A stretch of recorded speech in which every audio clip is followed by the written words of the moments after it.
बाद फिर यह जागो और जगाओ कस के लगाओ नारे। फिर यह कार्यक्रम की अगली कड़ी अपने मकाम पे होगी। आइए भाई अजय अग्रवाल जी से एक भजन सुनते हैं।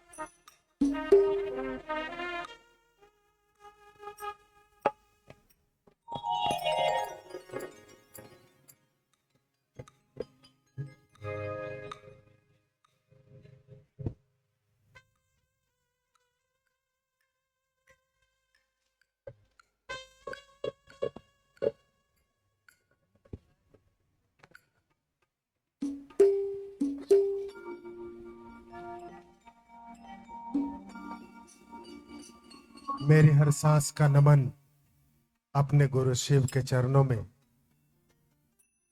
वरेण्य गुरु भ्राता साहब श्री हरिंद्रानंद जी के चरणों में, माँ दीदी नीलम आनंद के चरणों में और अर्चितानंद भैया और बरखा दीदी के चरणों में, उपस्थित सभी भाई बहनों के चरणों में मेरा प्रणाम है। मेरा प्रणाम स्वीकार करें।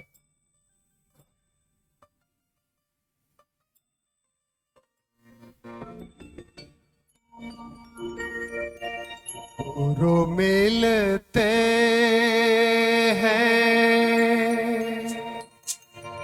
शिष्य बनने से, दया होती है सूत्र करने से। गुरु मिलते हैं विश्व बनने से, दया होती है सूत्र करने से। गुरु मिलते हैं।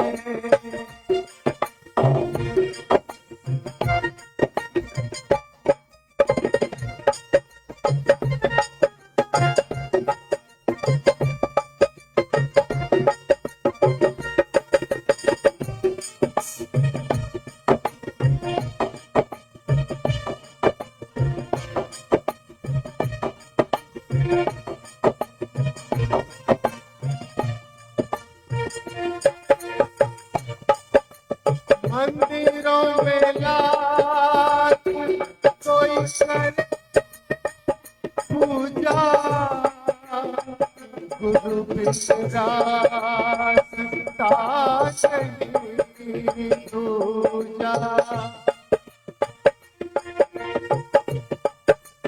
मंदिरों में लाख कोई करे पूजा, गुरु विश्वास नहीं दूजा। कुछ भी हासिल नहीं जमाने से, गुरु मिलते शिष्य बनने से, दया होती है सूत्र करने से। गुरु मिलते हैं।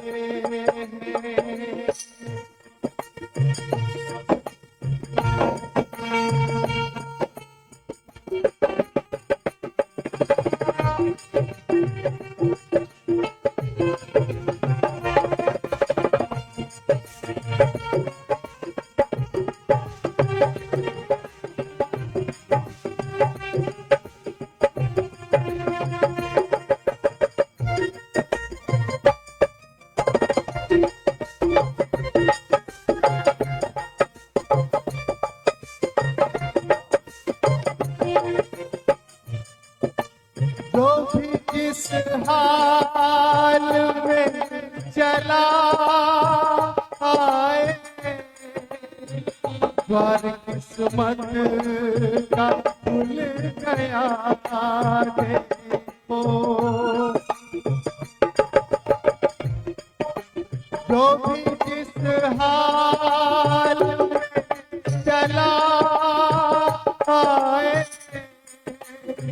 द्वार किस्मत का खुल गया देखो। राह मिलती है दिल को पाने से, गुरु मिलते हैं इस पल से। दया होती है सूत्र करने से, गुरु मिलते हैं।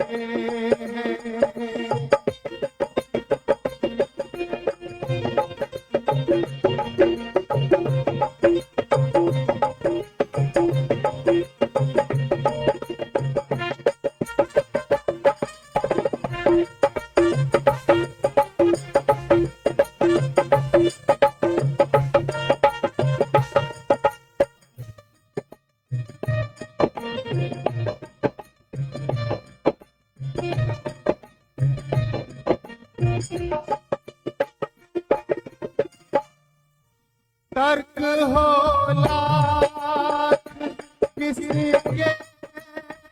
अंदर, गुरुवर का प्रेम ही किनारा है। तर्क हो लाख किसी के अंदर, गुरुवर का प्रेम ही किनारा है। गुरु मिलते नहीं फसाने से, गुरु मिलते हैं इस बनने से। दया होती है सूत्र करने से, गुरु मिलते हैं।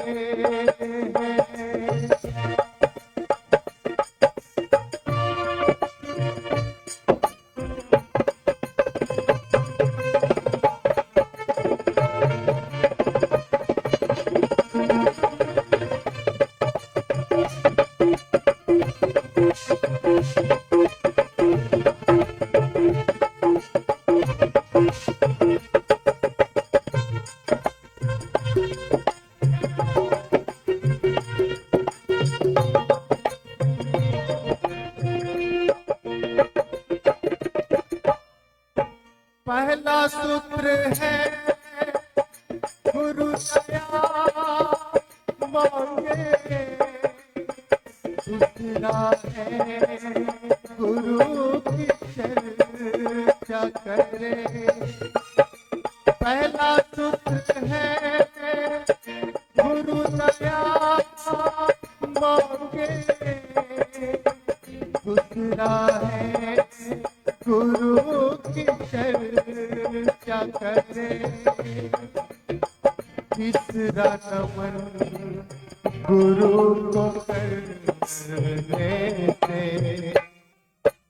गुरु मिलते हैं इस बनने से। दया होती है सूत्र करने से, गुरु मिलते हैं इस बनने से। दया होती है सूत्र करने से, गुरु मिलते हैं।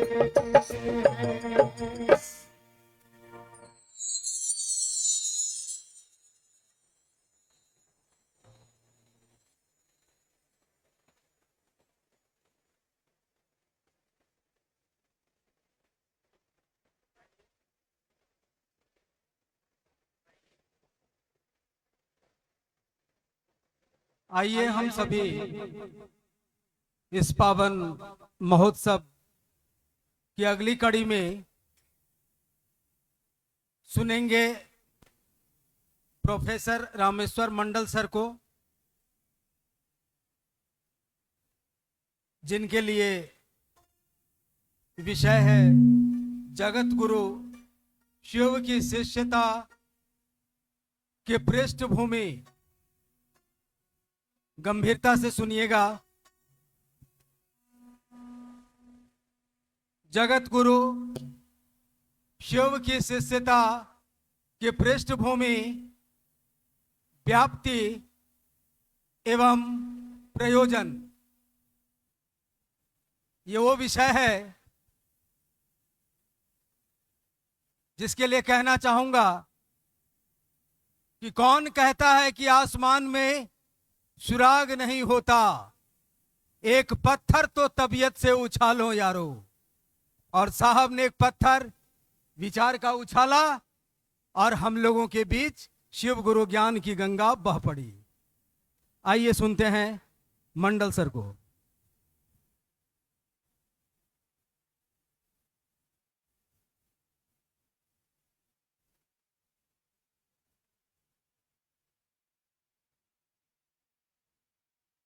इसमें अपने गुरु भगवान शिव के चरणों में प्रणाम प्रणाम निवेदित है। इस कालखंड के प्रथम शिष्य से अपने वरेण्य गुरु भ्राता साहब श्री हरिंद्रानंद जी और इस कालखंड की प्रथम शिव शिष्या हम सबों की शक्ति स्वरूपा दीदी नीलम आनंद के चरणों में, यहाँ उपस्थित आप अपने सभी भाई बहनों के चरणों में मेरा प्रणाम है। जगत गुरु भगवान शिव की शिष्यता भारतीय अध्यात्म की सबसे अनमोल देन है। ये कहना गलत नहीं होगा कि पड़ा पारस बेचे तेल, देखो भाई किस्मत का खेल। वो पारस मणि हमारे संस्कृति की विरासत है, जिस पारस पत्थर से लोहे को सोना बनाया जाता है। यह आध्यात्म की विद्या, स्वयं को जानने की विद्या, अपने जीवन के बंधनों से मुक्त होने की विद्या, आध्यात्म की विद्या। इस विद्या के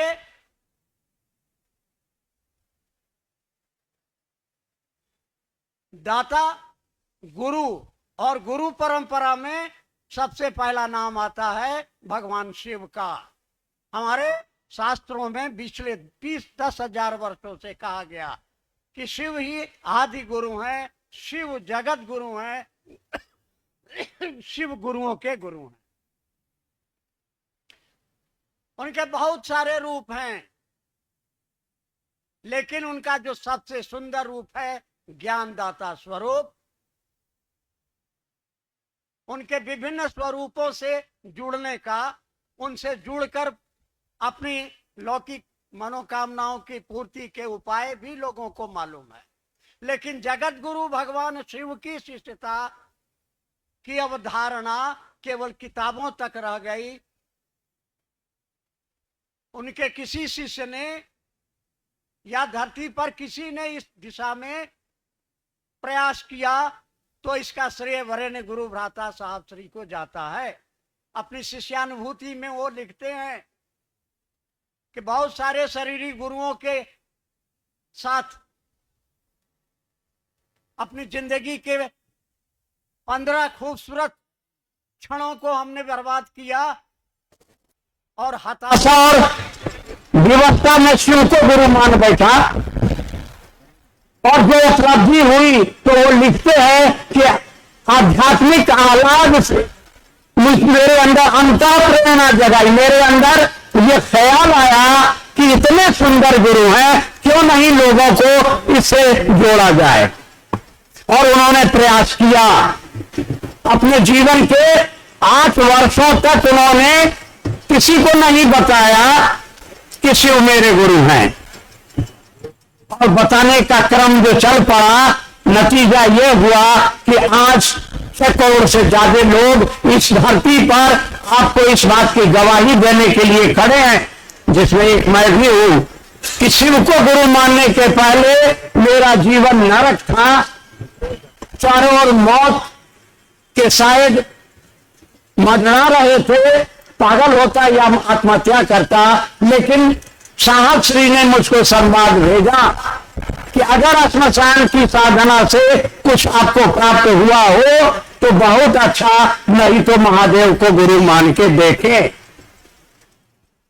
58 साल पहले जिस हरिंद्रानंद जी को मैंने कॉलेज में पढ़ाया, जिनके साथ मैंने श्मशान और कब्रिस्तान की साधना की, उन्होंने ही 20 वर्षों के बाद उन्होंने मुझको संवाद भेजा, मैंने शिव को गुरु माना, और आज आपको ये कहने के लिए आया हूं कि सचमुच में साहब श्री हरिंद्रानंद जी ने जो कहा है, उस हरिंद्रानंद जी के प्रति हमारे आपके मन में सबसे पहले तो कृतज्ञता का भाव होना चाहिए। साहब ने कहा कि अगर किसी ने एक गिलास पानी भी पिलाया तो आपको उसका आभार मानना चाहिए। तो मैं आभारी हूं, और आप सबों के साथ हम सबों की आपका आभार अपने गुरुवत साहब श्री हरिंद्रानंद जी और दीदी नीलम आनंद के चरणों में, आपकी ओर से, अपनी ओर से उनके चरणों में समर्पित करता हूं। साहब ने बताया कि शिव गुरु के रूप में वो मात्र अपनी दया से आपको भोग और मुक्त दे सकते हैं, और इसके लिए आपको अलग से कुछ प्रयास नहीं करना है। ये चंदन टीका घंटी बजाओ, भजन गाओ, प्रसादी चढ़ाओ, इसकी जरूरत नहीं है। उन्होंने एक सीधा राजमार्ग दिया जो शिष्टता का राजमार्ग है, और जो आपको निश्चित रूप से पहुंचा देगा कहां? महादेव के पास। उस महादेव से दया मांगनी है। मनसा वाचा कर्मणा, खाली बोली से नहीं, जो आप बोलिए उसको जीवन में उतारिए, और आपको देखकर लोग शिव को अपना गुरु बनाए, ऐसी चेष्टा कीजिए। उस महादेव से प्रेम कीजिए, क्योंकि वो प्रेम से ही मिलते हैं, और प्रेम कैसे किया जाता है इसके लिए साहब ने 3 सूत्र दे दिया, जो आपको आपने जाना है, सुना है। हमको और आपको क्या करना है? साहब के उस वाणी को याद रखें। गुरु की दया आपको लौकिक पारलौकिक जो कुछ भी चाहिए देगी। कब देगी?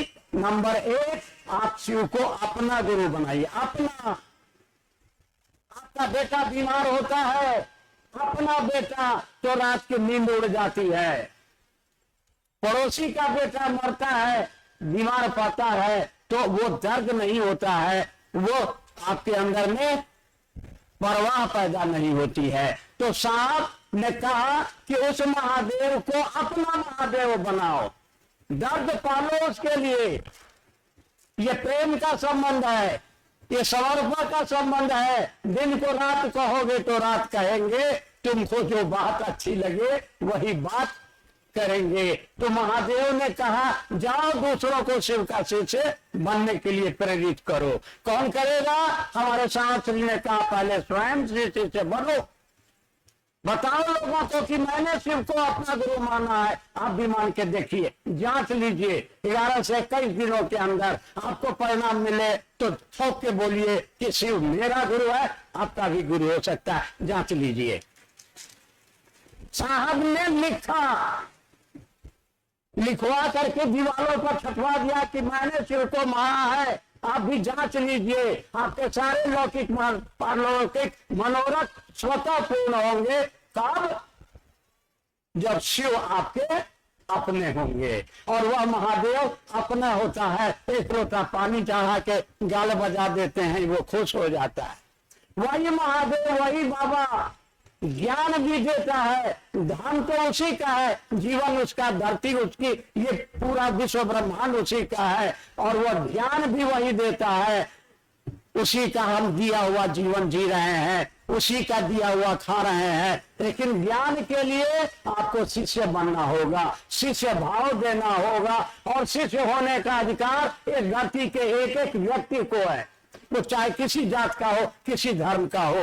जरूरत केवल है इस प्यास को, इस तड़प को आप अंदर पैदा कीजिए। क्या? हे शिव, आप मेरे गुरु हैं, मैं आपका शिष्य हूं। सरकार दया करके मेरे अंदर ये समझ पैदा कर दीजिए कि आप मेरे हैं। आप करके देखिए, आपके जीवन की दशा और दिशा बदल जाए तो दूसरों को भी कहिए। समय ज्यादा हो गया, इसी आग्रह और अनुरोध के साथ इस बात को कहिए, खाली बोलिए मत।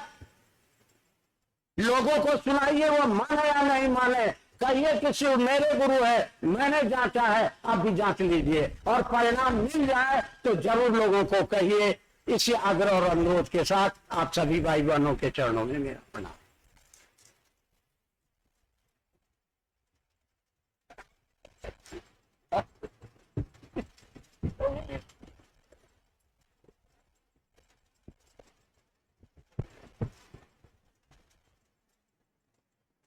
बहुत सारे भाई बहनों ने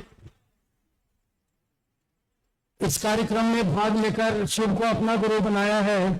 उन्होंने अपना नाम भेजा है शिव गुरु के इस मंच तक।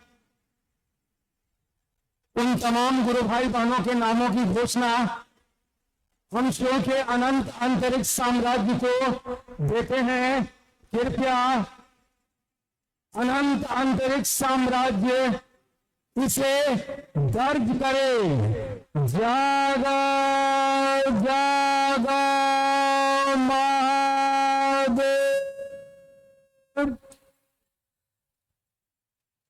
आइए अब हम एक भजन सुनेंगे और इसके बाद भैया श्री अर्जित आनंद जी को सुनेंगे। हम आप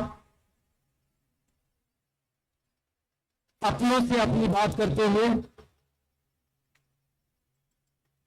उनके आने से पहले हम एक भजन सुनते हैं। भाई आलोक जी भैया, भाई आलोक जी,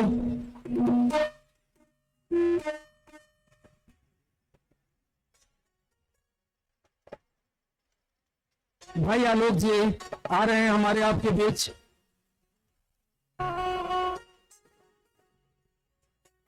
साहब दीदी के इस अभियान को, इस शिव से सीता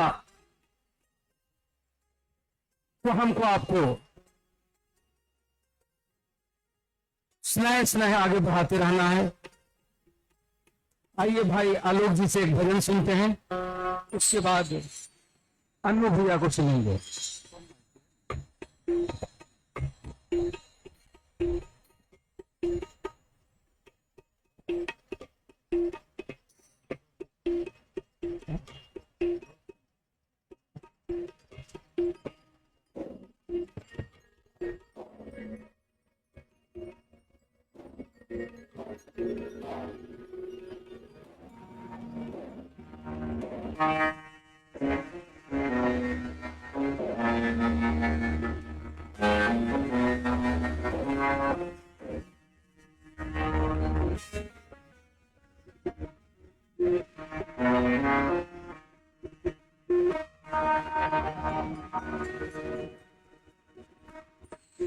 आप सभी को शिव शिष्य आलोक का प्रणाम स्वीकार करेंगे। हमारे बड़े भैया अर्जित आनंद भैया और बड़का दीदी, उनका कटिहार पूर्णिया और आसपास के सभी जिलों की तरफ से हार्दिक अभिनंदन, स्वागत। और सही स्वागत हम और आपके तरफ से तभी हो सकेगा जब उनके द्वारा दिए गए संदेश और वरेण्य गुरुभ्राता साहब श्री हरिंद्रानंद जी, मां नीलम आनंद जी के अक्षरशः बताए राह पर चलेंगे, उनका अनुपालन करेंगे। अक्सर यह भजन गाता था, बहुत सारी यादें जुड़ी हैं, आज याद आ गई।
आइए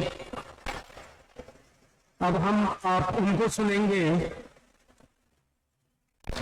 जिन्होंने अपने जीवन के शेष समय को साहब दीदी के संकल्प में व्यतीत करने का नवीन संकल्प लिया है। भैया श्री अर्चितानंद जी, हम उनसे आग्रह करेंगे वो हमारे बीच आए और अपनी अभिव्यक्ति वो अपनों के बीच रखें। उनका विषय ही है अपनों से अपनी बात, अपनों से अपने दिल की बात।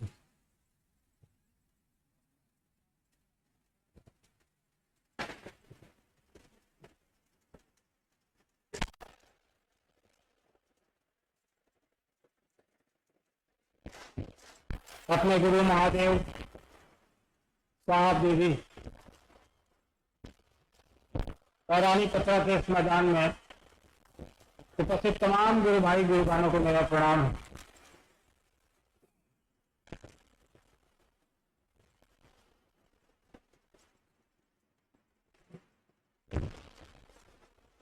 आज काफी वर्षों के बाद इस जिले में आने का सौभाग्य प्राप्त हुआ।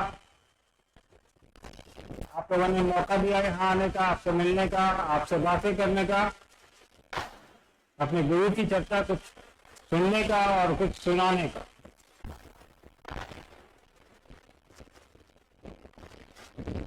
और आप सुबह से सुन रहे हैं, तमाम गुरु भाई गुरु बहन आ रहे हैं, इन्होंने अपनी अनुभूतियां आपको बताई, अपने महादेव के बारे में आपको बताया। पौध है, अपने महादेव के बारे में आपको बताया। उसी महादेव के बारे में, इस महादेव की पूजा हजारों साल से हमारे आपके यहाँ होती आई है, जिसका वर्णन किताबों में है, वेदों में है। उसी महादेव की बात हो रही है जो घर घर के बाबा हैं। जैसे चंदा सबके मामा है, महादेव भी घर घर के बाबा है। हर घर में वो पूजित है, हर घर में उनकी पूजा होती। हिंदुस्तान का कोई ऐसा ही घर न हो जहां भगवान शिव की पूजा नहीं होती। आज हम और आप सब यहाँ इकट्ठा हैं, ये महफिल जो सजी है महादेव की, महादेव के गुरु स्वरूप को लेकर सजी। भगवान के रूप में तो हम और आप उनके मंदिरों में जाते रहे हैं, आगे भी जाएंगे, पूजा करते रहे हैं, आगे भी करेंगे। लेकिन शिव के गुरु स्वरूप से जुड़ने का जो मूल उद्देश्य हमारा आपका है, उसकी शुरुआत जिन्होंने की, उनका नाम साहब श्री हरिंद्रानंद जी है। यहाँ उपस्थित तमाम लोग जानते हैं, देश दुनिया के लोग जानते हैं। पर ऐसा नहीं है कि साहब श्री ने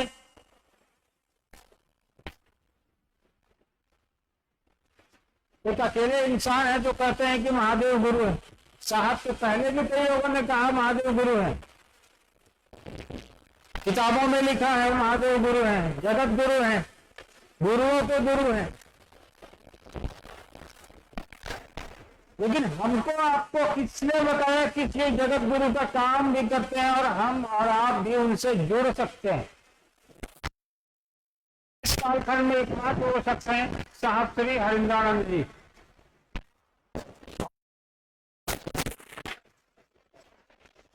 आज से पहले जब भी साहब ने कमरे से बाहर शिव की चर्चा शुरू की, लोगों को बताना शुरू किया, उसके पहले इतने शिष्य हुए, प्रसिद्ध हुए, उन्होंने लोगों को क्यों नहीं बताया?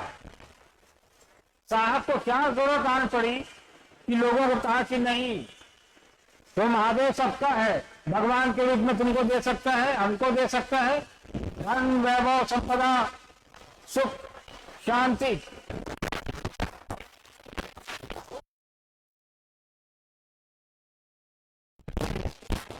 लेकिन जब गुरु के रूप में वो ज्ञान भी दे सकता है, तो ज्ञान के की प्राप्ति के लिए हम और आप वहां क्यों नहीं जाएं, वहां क्यों नहीं पहुंचे? साहब ने तो 40 साल श्मशान घाट की यात्रा की, कभी कब्रिस्तान की यात्रा की, कभी तांत्रिकों के साथ रहे, कभी साधकों के साथ रहे, अघोरियों के साथ रहे, शारीरिक गुरुओं के साथ उन्होंने समय बिताया, लेकिन उनको मनोनुकूल चीजें नहीं मिली। जिस चीज से उनको लगे कि जो मैं ढूंढ रहा था वो मुझे मिला। हाँ, चमत्कार उन्होंने अपने जीवन में बहुत सीख लिए, किए भी, लेकिन साहब का उद्देश्य चमत्कार सीखना नहीं था। कालांतर में जब इन चीजों से साहब का मोह भंग हुआ, तो आपको पता है कि साहब के जीवन में 3 सूत्र आए, अनुभूत हुआ, उद्घोषित हुआ उनके विचारों में। और ऐसा नहीं है कि वो 3 सूत्र आने के बाद उन्होंने ये कह दिया कि अब आप लोग भी करो। पहले इसको उन्होंने अपने ऊपर टेस्ट किया, खुद इस्तेमाल किया, उसका परिणाम देखा। क्योंकि पिछले 40 वर्षों में उनको कई जगह धोखे मिले थे, तांत्रिकों के द्वारा, कई गुरुओं के द्वारा, श्मशान घाट में, कब्रिस्तान में। साहब ने कहा कि अब जब तक कि मैं अपने ऊपर इसको टेस्ट नहीं करूंगा, तब तक लोगों तक ये बात नहीं पहुंचाऊंगा। वो भी कई एक वर्षों तक साहब ने नहीं कहा किसी को। जब उनको ये घोषणा हुई, उनको ये कहा गया कि तुम जो करते हो वो कहते नहीं हो। उसके बाद साहब ने कहना शुरू किया लोगों को कि महादेव गुरु का भी काम करते हैं, उनके गुरु स्वरूप से जुड़ने की ये विधा है, आप इस विधा से तुम तक पहुंच सकते हैं, अपना शिष्य भाव उनको प्रेषित कर सकते हैं। साहब ने 3 सूत्र ही बताया ना, कोई चौथा तो बताया नहीं। उन्होंने बिल्कुल आसान शब्दों में उनके गुरु स्वरूप से जुड़ने की विधा हमको और आपको बता दी। कोई बंधन नहीं रखा, ना तो दीक्षा लेनी है किसी से, ना किसी को देनी है, ना किसी से पैसे लेने हैं, ना किसी को देने हैं।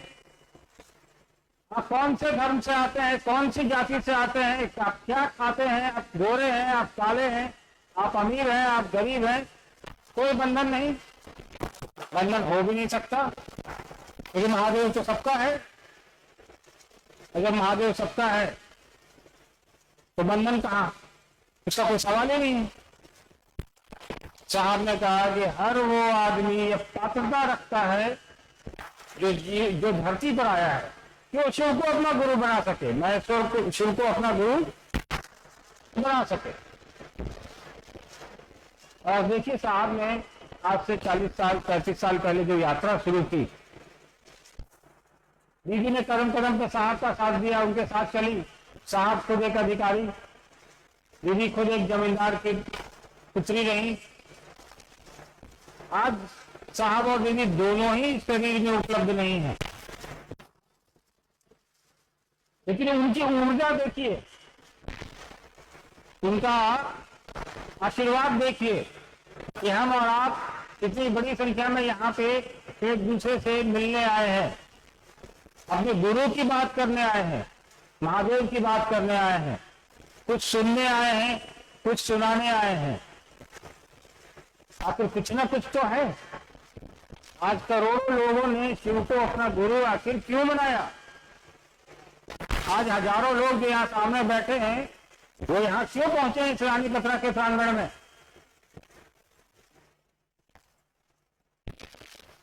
आपको किसी ने फोन करके तो बोला नहीं कि आओ, किसी ने भाड़ा तो दिया नहीं कि आओ। आप अपना समय निकाल कर आए हैं, आपने अपने पैसे लगाए हैं, आपने अपने बच्चों को घर पे छोड़ा है, आपने अपना काम छोड़ा है, किसी ने नौकरी छोड़ी है, छुट्टी ली है, पैसे लगाए हैं आपने यहाँ तक पहुंचने के लिए। ये आपका आपके गुरु के प्रति प्रेम दिखाता है, परवाह दिखाता है कि नहीं हमारे गुरु की बात होगी वहां, हमारे गुरु की चर्चा होनी है वहां, हमें चलना चाहिए वहां। और हम और आप इसी तरह आगे बढ़े। साहब ने चर्चाओं में कहा है कई दफे कि शिव की परिधि में रह के जो 3 सूत्र करेगा, जो 3 सूत्र कर लेगा तो उतनी देर के लिए तो महादेव की परिधि में रहेगा ही रहेगा। 24 घंटे में एक बार भी कर लेगा तो उसका खुद का तो कल्याण हो ही जाएगा। 3 सूत्रों में एक सूत्र ये भी है कि दूसरे को बताना तो दूसरे का भी कल्याण करेगा। तो हमारा प्रयत्न करें कि अपने गुरु से खुद तो जुड़े ही दूसरे को भी जोड़ने का प्रयास करें, जन का कल्याण करें। साहब का ये घोषित है कि जन जन को शिव गुरु से जोड़ना है। जन जन मतलब हर एक इंसान को। और यह एक सतत प्रक्रिया है, रुकने वाली नहीं है, क्योंकि इस सृष्टि का नियम है। सृष्टि में इंसान आता है तो सृष्टि चलती है, हर दिन नए लोग आते हैं, पुराने लोग जाते हैं। तो हमारा ये लक्ष्य है, आपका ये लक्ष्य है कि साहब दीदी ने जो जिम्मेवारी हमारे आपके कंधों पर दी है, उनकी ही ऊर्जा से उस जिम्मेवारी का निर्वहन हम और आप करते चलें, आगे बढ़ते चलें, अपने गुरु को स्थापित करें लोगों के दिलों के मन में। ये हमारा आपका उद्देश्य हो। इसी उद्देश्य के साथ आप यहाँ से अभी बरखा दीदी को सुनेंगे, उसके बाद जाएंगे तो क्षेत्रों में लोगों को जोड़ने का प्रयास करेंगे कि भैया हम तो महादेव की बात करने आए हैं, आपसे कुछ लेके नहीं जाएंगे, आपको दे के जाएंगे। और आप जिसको भी महादेव की बात बताएंगे आप उसका दे के ही जाएंगे, उसको उससे लेके नहीं आना है कुछ। इस उम्मीद के साथ कि अगली मुलाकात रानी पत्रा से भी बड़ी जगह पर होगी और साहब के उद्देश्य को और पूरा करने के बाद हम लोग और दोबारा उसी ऊर्जा के साथ मुलाकात करेंगे। ज्यादा समय नहीं लूंगा आप लोगों का, क्योंकि समय अब काफी हो चुका है। बरखा जी का आना बाकी है आपके बीच, और उम्मीद करेंगे कि आप लोग शांतिपूर्वक उनको सुनेंगे। और सुनने के बाद उसी एक साहब की पंक्ति हमेशा याद आती है। साहब ने ऊपर में एक दफे कहा था कि मेरे पास आते हो तो या तो शिव को लेके आओ, नहीं तो फिर शिव को लेके जाओ। तो शिव चर्चाओं में जब भी आप बैठते हैं, महादेव की बात करते हैं, तो महादेव को अपने दिलो दिमाग में बैठाइए। कुछ महादेव तो दूसरे को परिचय कराइए, दूसरे के महादेव से खुद परिचय करिए और महादेव को का अलग जगाते हुए चलिए। इसी मनोकामना के साथ, इसी आभार के साथ आप सभी को मेरा प्रणाम है। धन्यवाद।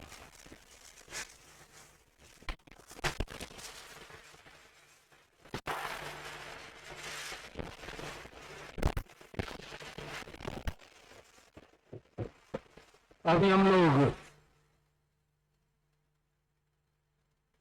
भैया श्री अर्चितानंद जी को सुन रहे थे। अब आगे हम लोग दीदी बरखानंद जी को सुनेंगे।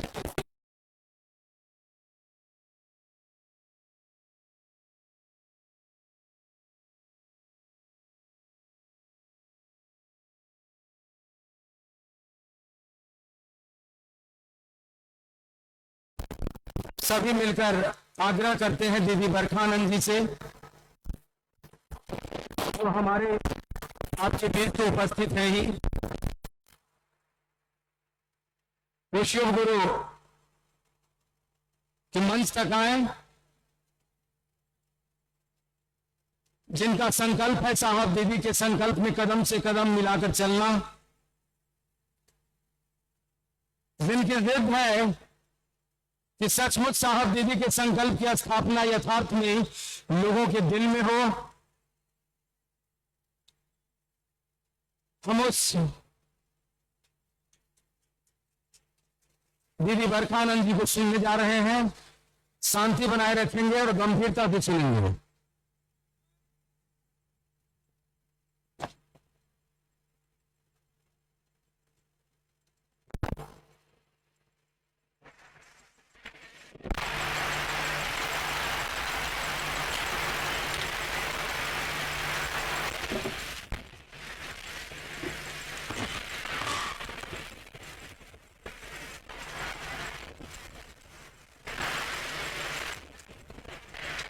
मेरे गुरु महेश्वर शिव को मेरा प्रणाम है। इस कालखंड के प्रथम शिव के शिष्य और हम सबों के परम आदरणीय हमारे वरिष्ठ गुरु भ्राता साहब श्री हरिनानंद जी के चरणों में मेरा प्रणाम है। हम सबकी दीदी शक्ति स्वरूपा मां नीलमानंद जी के चरणों में मेरा प्रणाम है। और रानी पत्रा यानी पूर्णिया जिला है ये, लेकिन रानी पत्रा के इस जगह पे उपस्थित आप सभी गुरु भाई गुरु बहन जो पूर्णिया, कटिहार, अररिया या विभिन्न जगहों से आए हैं, आप सभी के चरणों में मेरा प्रणाम।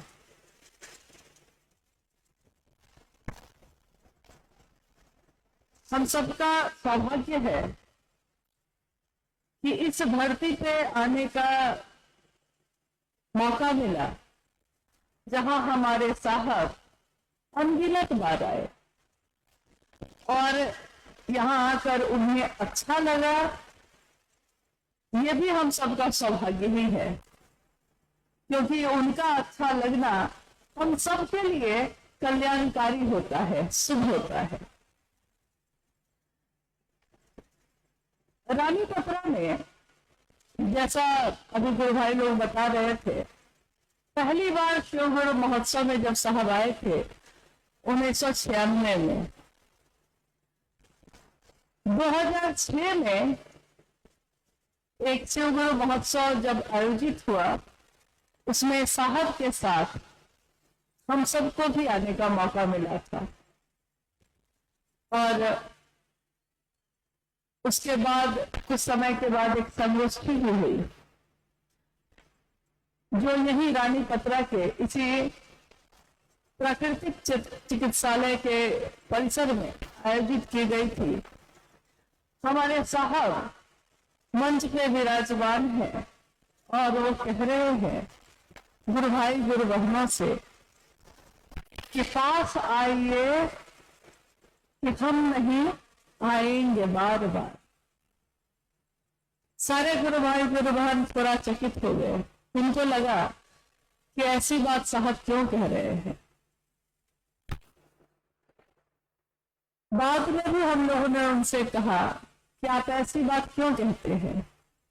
शरीर से आया है कोई, एक दिन शरीर तो जाएगा, लेकिन आप चाहे शरीर में रहिए या न रहिए, आप हमारे पास जरूर रहिएगा और हम आपके पास रहें, ये दया जरूर करिएगा, क्योंकि आपके बिना शिव के शिष्यों का जीवन वैसे ही है कि जैसे फूल है लेकिन सुगंध नहीं है, शरीर है उसमें प्राण नहीं है, शिव की शिष्यता है और उसमें साहब हरिनानंद जी नहीं है, तब तो शिव की शिष्यता कैसी हो। क्योंकि शिव गुरु हैं, ये पहचान साहब हरिनानंद जी ने ही करवाई हमको आपको, इससे पहले तो हम लोगों को पता नहीं। आइए हम लोग इस विषय पे बात करते हैं। साहब हरिनानंद जी की, हमारे वरिष्ठ गुरु भ्राता की उस वाणी को याद करते हैं जिसमें उन्होंने हम जैसों को, हम क्या हैं, हम लोग साधारण सामान्य मनुष्य हैं, सामान्य से भी अति सामान्य है। जीवन को जीने के लिए रोज सोचते हैं, घर को चलाने के लिए रोज कमाते हैं, खेतों में खटते हैं, भविष्य की योजना बनाते हैं, सोचते हैं सुखी होना, दुखी हो जाते हैं, सोचते हैं स्वस्थ होना, हॉस्पिटल पहुंच जाते हैं। यानी सामान्य से भी अति सामान्य हम और आप। शास्त्र भी नहीं पढ़ा हमने कभी, पुराण भी नहीं पढ़ा। कोई कहे कि 10 श्लोक पढ़ के सुनाओ तो नहीं पता है। किताबें नहीं पढ़ी, वेद नहीं पढ़ा, उपनिषद नहीं पढ़ा, और पढ़ा तो सीधे शिव की बात ही पढ़ ली, और वो भी अपने दिल में ही पढ़ ली। किसके कारण? साहब हरिमानंद जी ने कहा कि गुरु, सदगुरु और जगत गुरु, गुरु की 3 श्रेणियां हैं। 3 श्रेणी के गुरु होते हैं। गुरु, इस शब्द की व्याख्या उन्होंने की कि गुरु का अर्थ होता है जो अंधेरे से रोशनी की तरफ ले जाए। और अंधेरा तो है ही, हर जगह है, शाश्वत है। हम लाख रोशनी कर ले, हम लाख बल्ब और ट्यूब जला लें, लेकिन जैसे ही वो बुझता है अंधेरा फिर से है। यानी अंधेरा तो है इस जगत में, मानसिक तल पर भी और आध्यात्मिक तल पर भी अंधेरा तो है ही। उस अंधेरे में गुरु रोशनी लाते हैं, उजाला भर देते हैं। मन उजियारा जब जब छाए, जग उजियारा होए। मन में जब जब उजियारा छाता है, ये जग भी रोशन होता है, जग में भी उजियारा छाता है। और गुरु के लिए उन्होंने कहा कि गुरु अपने शिष्य को, कोई गुरु अपने शिष्य को अपने दर्शन से, अपनी वाणी से, अपने स्पर्श से, साधना और जप से ईश्वर की तरफ ले जाने का काम करता है। हम चाहे अति सामान्य लोग गुरु की खोज भी करते हैं तो सही गुरु नहीं मिल पाता, और अगर मिलता भी है तो उस तक पहुंचना बड़ा कठिन है, पहुंच नहीं पाते। यानी सामान्यतः गुरु की वाणी से भी वंचित हो जाते हैं, स्पर्श से भी वंचित हो जाते हैं, दर्शन भी बहुत दूर से ही कर पाते हैं। साधना और जप होता नहीं हमसे। साधना यानी ईश्वर के प्रति मन को एकाग्र करके एक हो जाना, मन को एक कर लेना। जैसे ही बैठते हैं पूजा घर में या कहीं भी, मन को चाहते हैं कि एकाग्र करें, लेकिन मन जाता है बाजार में, मन जाता है रिश्तों पे, मन जाता है सुख और दुख पे, मन टिकता ही नहीं, साधना भी नहीं हो पाती। जब गुरु का नाम जप हो जाए या मंत्र का जप हो जाए, वो भी नहीं हो पाता। माला लेकर बैठते तो है, लेकिन नींद आ जाती है, माला हाथ से छूट जाती है, या मन भटक जाता है, माला पे भी जप नहीं हो पाता। अब सदगुरु श्रेणी के गुरु हैं।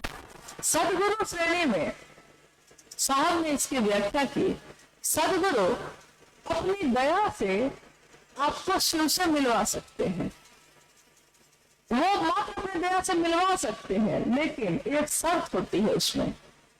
विशेष शर्तों के अधीन आए हुए लोगों को ही वो ऐसा कर सकते हैं, ईश्वर से मिलवा सकते हैं। कौन है ये? विशेष शर्त का अर्थ होता है कि सदगुरु तो हो गए हैं, लेकिन उनकी शरीर में है तो पसंद और नापसंद है। किसी को ब्रह्मचारी बन के आना पड़ता है, यानी गृहस्थ आश्रम को छोड़ के आना होगा, मांसाहार का त्याग करना होगा, प्याज लहसुन नहीं खाना होगा, किस जाति के हैं, किस धर्म के हैं, किस कुल के हैं, किस वंश के हैं, इन बातों का भी ध्यान उसमें आ जाता है। यानी पूरी तरह मुक्त तो सदगुरु भी नहीं हो पाते, लेकिन वो अपनी दया से अगर उनके इन शर्तों के घेरे में लोग आते हैं तो उनको वो ईश्वर से मिलवा सकते हैं। सदगुरु की व्याख्या जो साहब ने कही है वो ये है।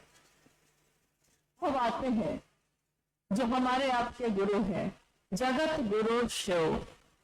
जगत गुरु शिव यानी कि वो महादेव जो ईश्वर के रूप में पूजित है, आज से नहीं, जब से ये सृष्टि है तब से। काल बदलता है, सदियां बदलती हैं, शिव का रूप कभी नहीं बदला। काल बदला, सदियां गुजरी, वक्त बदला, सृष्टि का पल प्रतिपल बदल रहा है, लेकिन शिव की सुंदरता उतनी है, शिव उतने ही सत्य हैं। जब उस समय थे वही आज भी है। जगत गुरु के रूप में शिव का शिष्य कैसे बना जा सकता है? क्योंकि अभी अभी मैंने आपको बताया कि गुरु के लिए भी कुछ पात्रता चाहिए, सदगुरु के पास जाने के लिए भी कुछ पात्रता चाहिए। तो जब सामान्य और मनुष्य में यानी शरीरधारी रूप में रहते हुए गुरु पात्रता खोजते हैं, योग्यता खोजते हैं, तो हम तो बात कर रहे हैं अब जगत गुरु की, गुरुओं के गुरु की, सदगुरुओं के गुरु की, यानी महागुरु महादेव खुद, विश्व गुरु महादेव स्वयं। तो एक साधारण इंसान सोचता है कि महादेव मेरे गुरु होंगे तो महादेव क्या क्या पात्रता खोजेंगे, और हमको आपको आता क्या है, तो हम उनके शिष्य बनेंगे कैसे? साहब ने कहा कि जब जगत गुरु शिव खुद गुरु होते हैं और कोई मानव अपने मन में, कोई जीव अपने मन में सिर्फ ये विचार रखता है कि शिव मेरे गुरु होंगे, उस शिव को, उस मानव के अभ्युदय का भार लेना ही पड़ता है, उनको गुरु बनना ही पड़ेगा। वो विवश है गुरु बनने को, क्योंकि वो कुर्सी पे बैठे हैं जगत गुरु के। तो जैसे ही हम सब उद्घोष करते हैं जगत गुरु शिव, वैसे ही सारी संकीर्णताएं, सारी विशेष परिस्थिति, सारी नियम और कानून सारे के सारे ध्वस्त हो जाते हैं, क्योंकि अब सीधे जगत गुरु शिव से जुड़ने की बात आ गई। स्वाभाविक है कि जब गुरु और शिव कैसे गुरु होंगे, मात्र हमारे आपके मन में इस विचार से कि शिव मेरे हैं, शिव मेरे हो जाते हैं। कितना सहज है, कितना सरल है, लेकिन हम लोग आज तक सोचते रहे कि बहुत कठिन है, बहुत दूर का रास्ता है। अब हम आते हैं कि गुरु जब 3 तरह के होते हैं तो शिष्य भी 3 तरह के होंगे ना। प्राथमिक यानी कि पहला क्लास में पढ़ने वाले बच्चे का जो गुरु होगा, उस गुरु का जो शिष्य होगा, उसका एक जगह होगी उसकी, यानी प्राथमिक। उससे ऊपर होगा तो माध्यमिक, उससे ऊपर होगा तो सबसे ऊपर, जो हम लोग कहते हैं हाई स्कूल, कॉलेज। यानी जैसे जैसे गुरु बढ़ते हैं शिष्य की पात्रता भी बढ़ती है। तो एक सामान्य शरीरधारी गुरु जब होंगे तो शास्त्रों ने कहा है कि उनके शिष्य कैसे शिष्य होंगे, तो साधन शिष्य। साधन यानी कि मैंने अभी कहा कि साधना और जप से, वाणी स्पर्श और दर्शन से जो ईश्वर की तरफ ले जाते हैं, उनके शिष्यों की श्रेणी होगी साधन सिद्ध, यानी साधन के द्वारा, साधना के द्वारा कर्म करके, क्रिया करके ईश्वर की तरफ जा सकते हैं। जब हम कहते हैं सदगुरु, उनके शिष्यों की श्रेणी क्या होगी, तो साहब ने कहा कि कृपा से, यानी वो अपनी कृपा से अपने शिष्य को शिव की तरफ उन्मुख कर लेते हैं, दया कर देते हैं, कृपा कर देते हैं। लेकिन जब जगत गुरु शिव की बात होती है तो उनके शिष्यों की श्रेणी होती है नित्य सिद्ध। इसकी व्याख्या साहब ने की। नित्य सिद्ध का अर्थ होता है कि यानी जिसने कोई सिद्धि का प्रयास नहीं किया, उसको सिद्धियां प्राप्त ही है, उसको कुछ भी करने की जरूरत नहीं। तो शिव के शिष्यों के लिए साहब हरिंद्रानंद जी ने कहा कि मात्र उसके शिव की, उसके गुरु की दया ही उसको शिष्य बनाती है। उसको कोई प्रयास करने की जरूरत नहीं, कोई साधना नहीं आती तब भी, कोई माला का जप नहीं होता है तब भी, कोई जप नहीं होता है तब भी हमारे गुरु शिव हो सकते हैं। आज तक के इतिहास में गुरु और शिष्य परंपरा में इस तरह की पद्धति, इस तरह का रास्ता हर जीव के लिए, जन जन के लिए कभी नहीं आया ही नहीं। जबकि शिव के शिष्य भी हुए, शिव के भक्त भी हुए, शिव की पूजा करने वाले लोग भी हुए और शिव को गुरु मानने वाले लोग भी हुए, लेकिन किसी ने उस गुरु की स्थापना जन जन में नहीं की। और एक दिन इस कालखंड में एक बालक का जन्म हुआ, जिस बालक का नाम दुनिया ने रखा हरिंद्रानंद। और दुबले पतले सामान्य दिखने वाले व्यक्ति जिनका नाम हरिंद्रानंद है, जैसे जैसे बालक से बड़े होते गए, क्षमता विकसित होती गई, योग्यता बनती ही चली गई। इसके लिए उन्होंने कोई प्रयास नहीं किया, इसके लिए कुछ भी नहीं किया। और एक दिन सन 1974 में उनके मन में ये विचार सीधा प्रवेश कर गया। देखिए, जब जगत गुरु की बात होती है तो रास्ते में कोई श्रेणी नहीं आती, कोई नियम और बंधन नहीं आते, कुछ भी नहीं आता। वो सीधे पात्र जो होता है उसके मन में प्रवेश कर जाते हैं। और मन में प्रवेश तो किया उन्होंने, लेकिन किसके? न तो मेरे, न तो आपके। जो उस योग्य होगा, ट्रांसफार्मर की बिजली भी तो उसी में न दौड़ेगी, जो उसको धारित कर सकता हो, जो उसको संभाल सकता हो, जो उसको बर्दाश्त कर सकता हो। तो 1974 में साहब के विचारों में ये आया कि गुरु भगवान होते हैं तो भगवान गुरु क्यों नहीं है। भगवान वो शिव को कहते थे, उन्होंने शिव को ही अपना गुरु बना लिया। और उनके जीवन की यात्रा, ये आध्यात्मिक यात्रा शिव के शिष्य की ऐसी प्रारंभ हुई जैसे इस बार की यात्रा में हम लोगों ने जिन जिन जगह को देखा है, हम सब के सर झुक जाते हैं उस जगह को देखने के बाद।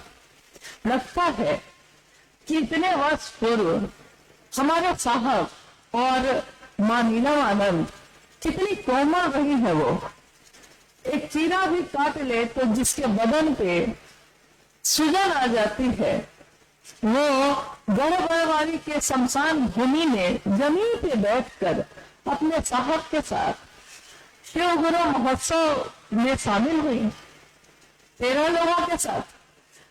जहां जाने का रास्ता भी नहीं, कोई सवारी नहीं, पैदल पैदल ही साहब स्टेशन से उतरकर उस स्थान तक जाते थे। मां नीलम आनंद और उनके साथ के लोग जाते थे। और धीरे धीरे यह शिव की शिष्यता व्यापक होती चली गई, बढ़ती चली गई। लेकिन इस व्यापक होने में अभी थोड़ी देर पहले भाई सोमेंद्र जी एक विषय पे बोल रहे थे। शिव की शिष्यता में साहब और दीदी की क्या भूमिका है, इस विषय पे सोचिए। हम और आप तो तब भी गाड़ी से आ जाते हैं, आज है, उस दिन और भी नहीं था। और क्या खाए होंगे वो, कहाँ बैठे होंगे वो, कैसे चले होंगे वो। आज सांझ की आवाज पूरी दुनिया सुन रही है, पूरी दुनिया उनके दिल की आवाज से, उनके दिल की आवाज की गूंज से आप्लावित है। हम शिव शिष्य है, हमारे गुरु शिव है, ये बात गूंज रही है फिजाओं में। लेकिन साज से जो आवाज निकली उसको सबने सुना, साज पे जो बीती है उसको किसने सुना। साज से मधुर आवाज निकल सके, इसके लिए उस साज में अपने ऊपर पीड़ा सही है, दुख सहा है, दुनिया की चोटें खाई है और दुनिया को उन्होंने अमृत दिया, शिव की शिष्यता का अमृत बांटा, जो जीवन दे रहा है आज असंख्य लोगों को। धीरे धीरे बिहार के विभिन्न जिलों से शिव शिष्यता व्यापक होते हुई इस पूर्णिया और कटिहार जिले में भी आई।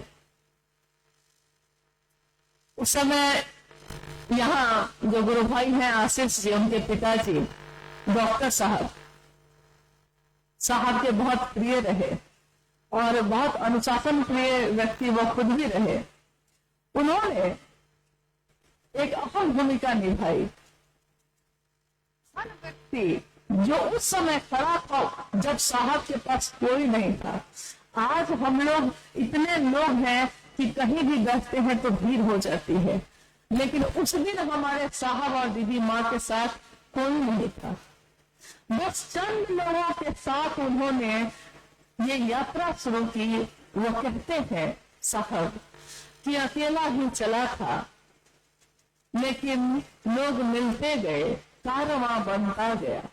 अकेले ही चले थे वो, कुछ लोग मिलते गए, उन सभी के प्रयास से कारवां बनता गया। लेकिन साहब ने हमेशा कहा कि जो व्यक्ति कृतज्ञ होता है वो आध्यात्मिक नहीं हो सकता। किसी ने उस समय आपको पानी पिलाया है, जब आपके पास पानी है तब उस पानी की कोई अहमियत नहीं होती, लेकिन किसी ने उस समय पानी पिलाया है जब मरुस्थल में भटक गए हैं हम, चारों तरफ रेत ही रेत है, बालू ही बालू है और कहीं पानी की एक बूंद भी नहीं है।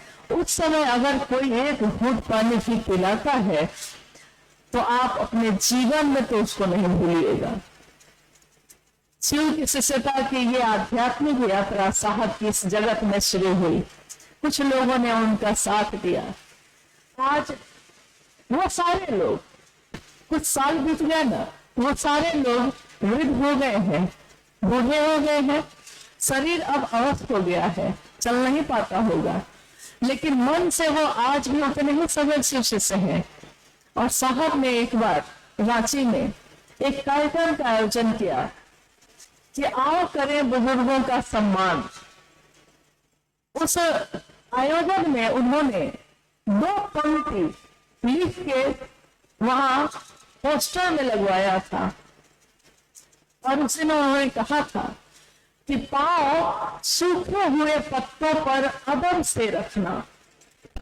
ये सूखे हुए पत्ते जो फैले रहते हैं ना, हम लोग जब चलते हैं उस पे तो रौंद के निकल जाते हैं, सोचते हैं कि सूखे हुए पत्ते ही तो हैं ये, लेकिन हमारे साहब की दृष्टि देखिए, वो कहते हैं पांव सूखे हुए पत्तों पर अदब से रखना। धूप में मांगी थी तुमने पनाह इनसे कभी, धूप की चारों तरफ तो इसी पत्तों के नीचे आकर तुमने छाया मांगी थी, पनाह मांगा था। आज उसका जीवन खत्म हो रहा है, सूख कर गिर गया है, तो उसको अपने पैरों से मत रौंदना, अदब से रखना अपने पांव को, अगर रखते भी हो तो, क्योंकि इन लोगों ने उस समय महादेव का काम किया जब कोई साहब दीदी का साथ देने के लिए नहीं था। अगर नींव की पत्थर मजबूत नहीं होती, अगर कोई इमारत बनती है और नींव उसकी कमजोर होती है तो घर भी कमजोर ही बनता है। वो सदानंदपुर आपके पूर्णिया से ज्यादा दूर नहीं है, बेगूसराय की धरती है वो। सदानंदपुर में मंच पे अष्टमी का दिन था, मंच पे साहब खुद विराजमान है, मां नीलमानंद उनके साथ बैठी हैं। अष्टमी का दिन है, नव दुर्गा की पूजा चल रही है। साहब ने यही कह के उस संगोष्ठी को रखा था कि उन्होंने कहा था, क्या लोग अब भी ये समझते हैं कि शिव और भगवती अलग अलग हैं? जो ये समझते होंगे वो नहीं आएंगे, लेकिन जिसने ये रहस्य जान लिया होगा कि सारी शक्तियों के प्रकटीकरण जहां से होता है वो शिव है। अगर शिव मिल गया तो सारी शक्तियां मिलती हैं, शिव मिल गया, राजा मिल गया तो उसके राज्य का सब कुछ हम लोग का होता है। तो साहब ने ये संगोष्ठी उस दिन रखी थी। उस संगोष्ठी में साहब ने कहा कि मैंने तो सोचा था कि शायद पूजा करते हुए आप अपने घर से आएंगे नहीं, लेकिन तब भी आप अपने शिव के लिए आए। और उस मंच से उन्होंने वहां उपस्थित सभी गुरु भाई गुरु बहनों को एक आशीर्वाद दिया, ये कह के दिया कि मैं शिव का शिष्य हरिंद्रानंद अनाधिकार ये आशीर्वाद देता हूं कि आज यहाँ जो भी उपस्थित हैं उन सब के मन में अपने जीवन के कष्ट या कोई कामनाएं उनके मन में जो होंगी, इस क्षण में जो भी कामना, कुछ भी कोई भी कामना वो करेंगे वो पूरी होगी, पूर्ण होगी। और बाद के समय में जब उस दिन उपस्थित लोगों से बाद में लोग मिले तो सबने एक दूसरे से पूछा कि भाई उस दिन तुमने क्या मांगा था, और उसने अपनी बात कही, अपनी अनुभूति कही। सबने कहा कि मैंने जो मांगा मुझको मिला, और ऐसे मिला कि मुझको भी विश्वास नहीं है कि मिला कैसे ये। तो मुझको एक घटना याद आती है। देखिए, शिव के शिष्य हरिंद्रानंद जी से अपने मन का जुड़ाव करना कितना जरूरी है, और उनकी चाहत में मिलकर शिव की तरफ चलने से क्या होता है उसके बारे में एक छोटी सी घटना, एक कहानी ही है ये, लेकिन कहानी भी बहुत कुछ तो समझा जाती है, बात भी बहुत कुछ समझाती है, भजन भी बहुत कुछ समझा जाता है। तो एक कहानी है, ये घटना है कि एक गांव में, जैसे ये भी ग्रामीण इलाका है, एक गांव में एक साधु बाबा आए। पहले तो और ज्यादा आना जाना लगा रहता था, अब तो गांव के लोग भी लौकिक ज्यादा हो गए हैं, साधु संतों की सेवा थोड़ी कम हो गई है। बुरा नहीं है, करना चाहिए, कोई भी अगर ईश्वर की बात करता है तो उसके लिए करना चाहिए। खैर, ये घटना है कि एक साधु बाबा आए गांव के बाहर और एक स्थान पर रुक गए। उन्होंने कहा कि कुछ महीने यहाँ रहूंगा, कुछ भगवान की बात करता रहूंगा, गांव के लोग भी सुनेंगे, फिर तो मैं आगे चला जाऊंगा। गांव के लोग आते थे, साधु बाबा अपना प्रवचन सत्संग जो उनको करना था करते थे।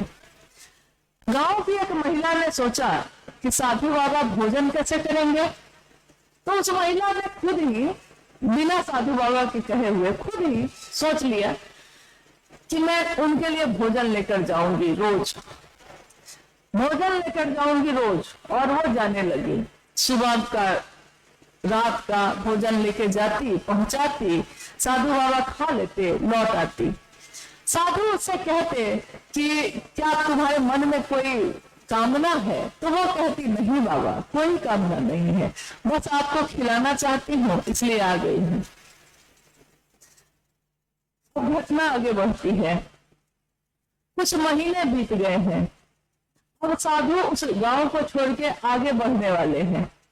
वो साधु उस महिला से कहते हैं कि बहन, तुमने बड़ी सेवा की, मुझ भूखे को भोजन कराया, मुझको सोचना नहीं पड़ा, भिक्षा नहीं मांगनी पड़ी, तुमने खुद ही भोजन करा दिया है, बहुत कुछ किया है तुमने। मेरी भी एक इच्छा है, कुछ भी जो तुम्हारे मन में है मांगो, मैं उसको जरूर दूंगा। उस महिला ने बार बार कहा कि बाबा, मैंने आपसे कुछ मांगने के लिए आपको भोजन नहीं कराया है, आप क्यों चिंता करते हैं, आप जाइए अच्छे से, खुशी खुशी जाइए, फिर कभी लौट के आइएगा। लेकिन उस साधु को जिद हो गया कि नहीं, कुछ भी तो तुमको देना है, हमको एहसान है तुम्हारा मेरे ऊपर। तब महिला ने कहा कि ठीक है बाबा, अगर कुछ देना ही चाहते हैं तो एक संतान दे दीजिए, क्योंकि पति पत्नी हैं, हम दो हैं घर में, कितने वर्ष बीत गए हैं विवाह को, लेकिन संतान नहीं हुई, और मन को भी समझा लिया है कि जब नहीं ही होगी तो नहीं हुई, लेकिन आज आपने बार बार कहा है तो मन में फिर से वो चाह पैदा हो गई है। साधु ने कहा कि कल आना बहन। कल होकर वो महिला फिर गई तो साधु बाबा ने कहा कि बहन, मैं बहुत दुखी हूं कि मैं तुमको संतान नहीं दे पाऊंगा। उस महिला ने पूछा, कोई बात नहीं बाबा, आप क्यों दुखी होते हैं, मैं तो मांगना भी नहीं चाहती थी, आप ही बार बार कह रहे थे। साधु ने कहा कि नहीं नहीं, ऐसी बात नहीं है। कल रात में तुम्हारे जाने के बाद मैंने अपने इष्ट से, अपने भगवान से पूछा कि एक बहुत भली महिला है लेकिन उसको संतान नहीं है, क्या मैं दे सकता हूँ? भगवान ने कह दिया है कि उसके भाग्य में नहीं है। भगवान ने कहा कि उसके भाग्य में नहीं है। तो अब मैं क्या कहूँ, भगवान से बाहर तो मैं नहीं हूं ना। उस महिला ने प्रणाम किया साधु को और कहा कि आप सुखी मन से जाइए, मुझको कोई दुख नहीं है, कोई बात नहीं बाबा। लेकिन उस दिन जो वो भोजन लेकर गई थी और लोटा में पानी लेकर गई थी, साधु ने न तो भोजन किया न तो पानी पिया। उसने कहा, साधु जी ने कहा कि मैं तुमको दे नहीं सका हूं, बहुत दुखी हूं, मुझसे तुम्हारा भोजन आज नहीं हो पाएगा, इसलिए लौटा कर ले जाओ, मैं भी अब आगे जाता हूं। घटना आगे बढ़ती है, साधु चले गए, महिला लौट रही है। इस घटना को साहब ने ही सुनाया था हम लोगों को। महिला लौट रही है, हाथ में उसके रोटी और सब्जी है जो वो साधु के लिए लेकर गई थी, और एक हाथ में लोटा में पानी है। खेत की मेड़ से चलते हुए अपने घर को, गांव को लौट रही है और दुखी मन से है कि साधु दुखी हो गए। नीचे देखते हुए जा रही है, सामने उसको दिखा ही नहीं कि कोई आ रहा है, और सामने से एक अघोरी आ रहा है। अघोरी तो शिव का भक्त अपने मन में मगन है, मगन होकर चला आ रहा है। महिला अपने दुख में डूबी हुई जा रही है, अघोरी अपने शिव में डूबा हुआ आ रहा है, और दोनों टकरा जाते हैं। मेड़ तो पतली होती है खेत की, दोनों टकरा जाते हैं। हाथ की रोटी और सब्जी फेंका जाती है, लोटा भी एक तरफ गिर जाता है, आधा पानी नीचे गिर जाता है, आधा लोटा में है। वो घबरा जाती है और घोड़ी से माफी मांगने लगती है, बोलती है बाबा माफ कर दीजिए, मैं अपने दुख में डूबी जा रही थी। और घोड़ी उसकी बात को सुनता भी नहीं है, उसकी नजर जाती है रोटी पे। वो खुश होकर कहता है, आहा, रोटी है, लाओ लाओ, मैं बहुत दिनों से भूखा हूँ, खा लेता हूँ। रोटी सब्जी खाता है, लोटा को सीधा करता है, पानी भी पी के तृप्त होता है, और उस महिला ने कुछ नहीं कहा है उसको। और साधु तो जा चुके हैं, अघोरी टकरा चुका है, और भोजन करके वो कहता है कि जाओ बहन, तुमने मुझको 4 रोटी खिलाई है, इसलिए तुमको 4 संतान की तुम मां बनोगी। कहानी इतनी ही नहीं है, कहानी इसी पे खत्म नहीं होती है, इस साहब की बताई हुई कहानी है, कहानी इतने पे खत्म नहीं होती है। अघोरी चला जाता है, महिला स्तब्ध होकर खड़ी हो जाती है। उसको लगता है कि अभी अभी तो साधु ने कहा है कि मेरे भाग्य में नहीं है, तो जो मेरे भाग्य में नहीं है, ये अघोरी ये क्या बोल के चला गया कि मैं 4 संतान की मां बनूंगी, कैसे चला गया। वो घर को लौट जाती है।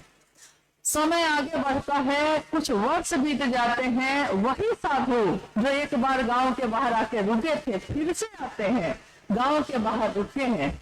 उस गांव के लोग उनसे फिर से मिलने जाते हैं। उन गांव के लोगों के साथ वो महिला भी जाती है।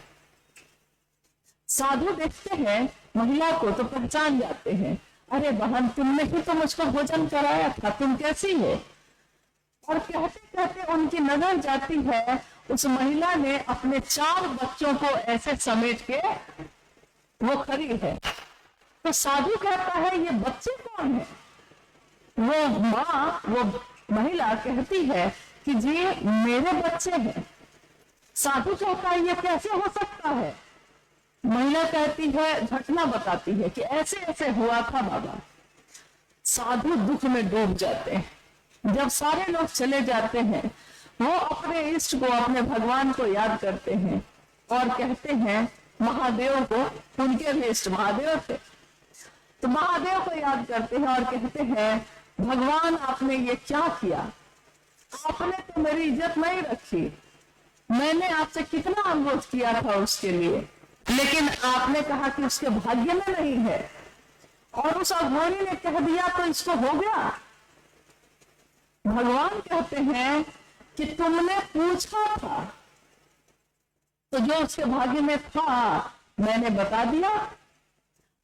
अघोरी ने मुझसे पूछा ही नहीं यार, उसने कह दिया कि जाओ हो जाएगा, और उसने कह दिया मेरा आदमी है, मेरा गण है वो, अब उसने कह दिया है तो उसके बात की इज्जत तो मुझको रखनी ही पड़ेगी ना। देखिए यही होता है संबंध। उसी से उसे साधु का भी एक संबंध था, उसी से उसे अघोरी का भी एक संबंध था, लेकिन ये संबंध कितना गहरा था। प्रेम अधिकार ले आता है, प्रेम अधिकार लाता है। शिष्यानुभूति में साहब हरिंद्रानंद जी लिखते हैं कि जगत के लोग, इस संसार के लोग अगर शिव को अपना शिष्य भाव देंगे, अर्पित करेंगे, तो जगत के गुरु शिव को समस्त मानव जाति के अभ्युदय का भार लेना ही पड़ेगा। एक बार जब हम लोग इस पंक्ति को पढ़ रहे थे, रांची की घटना है, साहब से हम लोगों ने पूछा कि आपने ये पंक्ति जो लिखी है, इसमें शिष्यानुभूति 1990 के दशक में लिखी गई, तो हम लोगों ने पूछा कि आपने ये पंक्ति जो लिखी है, इसमें आपने ऐसा लिखा है जैसे कि महादेव आपके अनुरूप चलेंगे। नहीं, कि आप कह रहे हैं कि अगर लोग ऐसा आपके लिए करेंगे महादेव, तो महादेव सुन लीजिए, आपको भी ये करना ही पड़ेगा। साहब ने कहा कि प्रेम अधिकार ले आता है। मेरा पोता है, ये मेरी पोती है, लेकिन बाबा पे इसका अधिकार है, तो ये मुझको कह सकता है कि बाबा आपको ये काम करना ही पड़ेगा और मुझको ये काम करना ही पड़ेगा, क्योंकि मैं इस प्रेम से मैं उसके अधीन हो जाता हूँ। तो साहब का रिश्ता उस महादेव से ऐसा है जिसके लिए उन्होंने शिव शिष्यता धरती पे उतारी, जो हम गाते हैं आज कि स्वागत है हे युग पुरुष तुम्हारा, तुमने जमीन पे, इस धरती पे शिव गुरु को उतारा। जिस गुरु की बात हम कह रहे हैं वो अनेक रूपों में पूजित है इस धरती पे। महाकाल है वो, महामृत्युंजय है वो, महायोगेश्वर, महाकपालेश्वर है वो। यानी एक ऐसी सत्ता, एक ऐसा अक्षय स्रोत है ऊर्जा का, जिसके सामने बड़े बड़े लोग जाने से कांपते हैं, हिम्मत नहीं होती खड़े होने की, चाहे वो देवी हो चाहे देवता हो, कोई हो। तीनों भूलोक में, तीनों लोकों में कोई ऐसा नहीं है जो शिव के सामने खड़ा भी हो सके। और वो उस ऊर्जा को ये शिव के शिष्य ने किस प्रेम के अधिकार से धरती के लोगों के लिए इतना सीमित किया, इतना नीचे उतारा, इतना नीचे उतारा कि साहब ने कहा कि मैंने जगत के लोगों के कल्याण के लिए, उनके शिव हो जाने के सपने के लिए उस शिव को शिवालय से शौचालय तक उतार दिया है। आज तक ऐसा नहीं हुआ, शिवालय में ही शिव रहे, धरती पे नहीं उतरे दूसरी जगहों पे। शौचालय में तो कोई सोच भी नहीं सकता है, क्योंकि उसका नाम लेके तो लोग सोचते हैं ये तो पाप हो गया। लेकिन शिव से हरिंद्रानंद जी ने वो भी किया, लोगों की चेतना तक वो शिव उतर सके। वही शिव, जगत का गुरु शिव, गुरु के रूप में हमको आपको अपने तरफ आकर्षित करते हैं, आवेशित करते हैं, और धीरे धीरे हमारे मन में अपने ज्ञान को भर के ऐसा स्तर बनाते हैं, ऐसी श्रेणी बनाते हैं कि हम सीधे जगत गुरु शिव से जुड़ सकते हैं। ये आज तक के इतिहास में कभी नहीं हुआ, किसी की हिम्मत नहीं हुई। आपने कभी सुना है, अपने पूर्वजों से भी कभी सुना होगा, या अपने घर के बड़े बुजुर्गों से, किसी ज्ञानी से, किसी विद्वान से सुना है ऐसा कभी कि महामंत्र है ये नमः शिवाय, प्राण मंत्र है शिव का, इस प्राण मंत्र को भी खंडित करने का साहस उनके पास रहा है। ये खंडित कौन कर सकता है? आज तक तो किसी ने नहीं किया। उन्होंने कहा 5 बार भी नमस्कार कर सकते हो तो करना, 11 बार भी कर सकते हो तो करो, सांस पे भी कर सकते हो तो करो। यानी जगत के लोग शिव से जुड़ सके, शिव के पास जा सके, उसके लिए उन्होंने शिव को इतना नीचे उतारा। हम शिव को छूते हैं, हम शिव को महसूस करते हैं, हम शिव की शिष्यता में चलते हैं। हम अपने साहब दीदी को कितना महसूस करते हैं? बोलिए, कहीं भी बैठे हुए क्या वो हमारी याद से जाते हैं? कोई याद से चला जाए तब ना उसको बैठ के याद करे कोई? जो पल प्रतिपल शिव के साथ हमारे दिलों में रहते ही हैं, उनको अलग से कब याद करें? वो भूले ही नहीं तो याद कब करें? तो शिव की शिष्यता में मां नीलम आनंद और साहब हरिनानंद जी का स्थान हमेशा सदैव उस आसमां की तरफ है जहां हम सब शिव के शिष्य एक तरह से रहते हैं। आपने देखा है कि आसमान में तारे अलग अलग होते हैं, हर तारे में रोशनी अलग अलग निकलती है, लेकिन वो रहता एक ही आकाश में है। हम भी गुरु भाई गुरु बहन है, हम लोग शिव शिष्यों का एक विशाल परिवार साहब दीदी ने बनाया।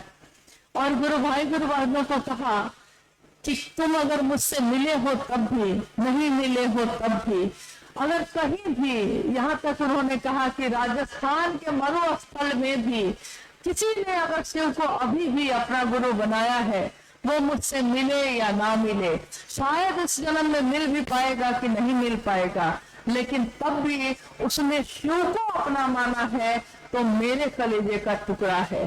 किससे ज्यादा साहब और कितना नजदीक हमको आपको लेके आ सकते हैं? उनके कलेजे के टुकड़े हैं हम लोग।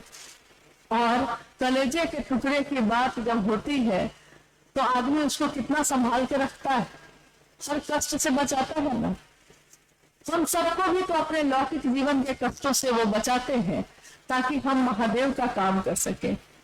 एक बार साहब ने कहा कि आप क्या सोचते हैं कि मैं आप लोगों को बहुत मानता हूँ।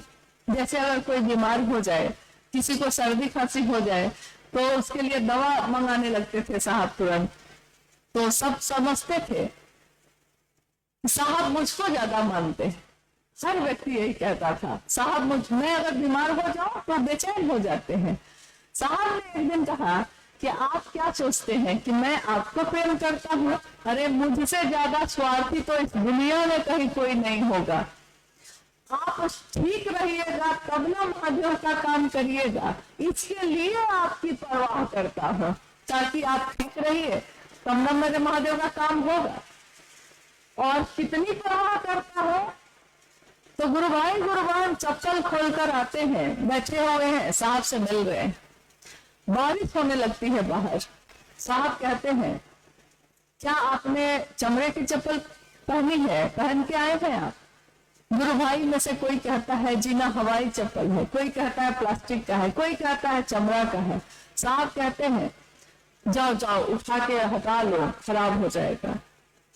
मुझको अक्सर लगता हमेशा कि ये कैसी बात साहब कह रहे हैं। कितनी परवाह, इतनी परवाह तो कोई अपना जन्म दिया हुआ भी नहीं करता, जो मेरी चप्पल की भी परवाह करता हो, मेरे भोजन की भी करता हो, मेरे जीवन की भी करता हो। इतनी परवाह तो किसी ने आज तक की ही नहीं है जितनी उन्होंने हम सब की। शिव की ऊर्जा से, शिव के भाव से संजात, ये तीनों सूत्रों पे हम लोग अभी बात कर रहे थे, क्योंकि ये शिव गुरु महोत्सव भी, इसका आयोजन भी मात्र इसी उद्देश्य के लिए किया जाता है कि हम मनसा वाचा करुणा, हम स्वयं भी शिव के शिष्य बने और दुनिया के लोगों को भी प्रेरित कर सके कि वो भी शिव की तरफ चल सके। एकमात्र यही कामना होती है किसी भी शिव के शिष्य की, या वो अकेले में किसी से बात करता हो तब भी, लाखों की भीड़ में बात करता हो तब भी, उसकी कामना नहीं बदलती। उसकी कामना यही होती है कि मेरे गुरु शिव की दया बनी रहे, सब शिव शिष्टता में चलते रहे। शिव की ऊर्जा जो आज कण कण में उतरी हुई है सुशिष्टा के रूप में, उस ऊर्जा से मिलने का विज्ञान है तीनों सूत्र।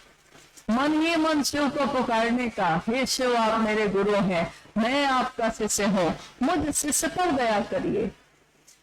ये मेरे मन को शिव के तरफ आवेशित करता है। बार बार इसकी आवृत्ति मेरे मन में शिव का भाव बढ़ाती चली जाती है। साहब कहते हैं कि विचार में प्रवेश होता है, ये विचार दिमाग में पैदा होता है मन में, लेकिन ये विचार बार बार अगर घूमता रहा तो ये विचार एक दिन हृदय में प्रवेश करता है, दिल में प्रवेश करता है, और दिल में प्रवेश करता है तो हम उसको कहते हैं भाव है। ये भाव भी जब गहरे होते हैं, गहरे होते चले जाते हैं, और ये तब होता है जब हम शिव की बात करते हैं, खूब बात करते हैं, करते ही रहते हैं। जैसे अंदर से कोई बोलता हो, कहते हैं ना कि कोई कहता है कि अरे मैं कहाँ बोलता हूँ, पता नहीं मेरे अंदर से कौन बोलता है, क्योंकि मुझको भी नहीं पता है, किसी जिज्ञासा का उत्तर हम लोगों को पता नहीं होता, लेकिन लगता है जैसे कोई बोल रहा है, और सामने वाले संतुष्ट भी हो जाते हैं। बाद में लगता है कि ये इसकी व्याख्या, इसका उत्तर तो कहीं पढ़ा ही नहीं था हम लोगों ने, हमारे जैसे आदमी को ये उत्तर आया कैसे, हम बोल कैसे पाए, कहाँ से आती है ये बातें, कहाँ से आता है ये उत्तर, दिल से ही तो उतरता है। और दिल में अगर शिव का निवास हो जाए, दिल में अगर शिव का घर हो जाए, तब क्या होता है वो तो आप हम देख ही रहे हैं कि दिल मंदिर बन जाता है अगर शिव उसमें रहते हैं। तीसरे सूत्र में हम नमः शिवाय से प्रणाम करते हैं, महादेव को प्रणाम, शिव का प्राण मंत्र, शिव का शरणाक्षर मंत्र है ये नमः शिवाय, 5 अक्षरों का मंत्र। लेकिन साहब ने कहा कि मंत्र को पकड़ के मत रह जाना भाई, प्रणाम करना जरूरी है, उसके लिए इसका सहारा ले सकते हो। प्रणाम भी तो हमारा मन ही करता है किसी को प्रणाम करना। एक दिन मैंने उनसे पूछा कि आपने जब शिव को गुरु बनाया तब तो तीनों सूत्र नहीं थे, तो आप कहते हैं कि शिव के शिष्यों के लिए तीनों सूत्र जरूरी है ताकि उसका मन शिव की तरफ आवेशित हो, लेकिन आपने जब शिव को गुरु बनाया तो तीनों सूत्र नहीं थे, आपका मन आवेशित हुआ, इतना हुआ जितना तो आज तक किसी का नहीं हुआ बिना तीनों सूत्र के। ये हुआ कैसे? साहब ने कहा कि तीनों सूत्र करके भी वही बनोगे, और अगर शिव का भाव दिल में जगे तो जरा ध्यान हो जाता है। शिव का भाव दिल में जग जाए तो शिव का ध्यान हो जाता है, यानी शिव की दया के आश्रम में हम खड़े हो जाते हैं। किसी को तीनों सूत्र नहीं पता हो तब भी वो करेगा वही, शिव की दया में खड़ा हो जाएगा आके, और शिव का भाव भर गया है मन में तो बोलेगा वही, चाहे उसको दूसरा सूत्र मालूम हो या नहीं हो, यानी शिव की चर्चा करेगा, शिव की बात करेगा। और कोई भी अपने गुरु को तो प्रणाम करेगा ही ना, तो तीनों सूत्र वो तब भी करेगा अगर कोई कहता है तब, या अगर किसी ने नहीं बताया है तब भी, अगर शिव को उसने अपना बनाया है तो उसके लक्षण बताएंगे कि यही तीनों सूत्र ही वो कर भी रहा है, चाहे उसने जाना हो या नहीं जाना हो।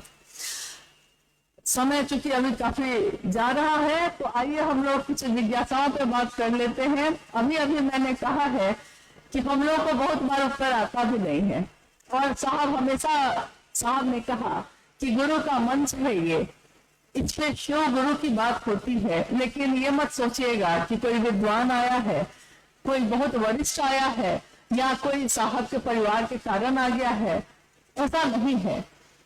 जिसने भी शिव की बात की है, जो भी शिव के रास्ते पे चला है, साहब हरिंद्रानंद जी ने शिव के शिष्य के रूप में उसकी पूरी मदद की है। बशर्ते दीदी नीलम आनंद जी की आवाज को याद करिए, गुरु कार्य में हम अगर बेईमानी ना करें तो साहब और दीदी की पूरी मदद मिलती है, कोई आपको रोक नहीं सकता। आपके रास्ते प्रशस्त होते चले जाते हैं, आप बढ़ते चले जाते हैं। आइए हम लोग कुछ जिज्ञासाओं पे बात कर लेते हैं।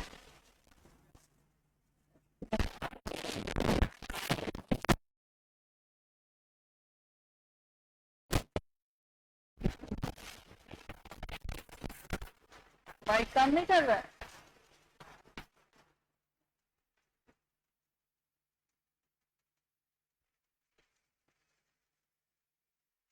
आप बोल दीजिए, हम बता देते हैं।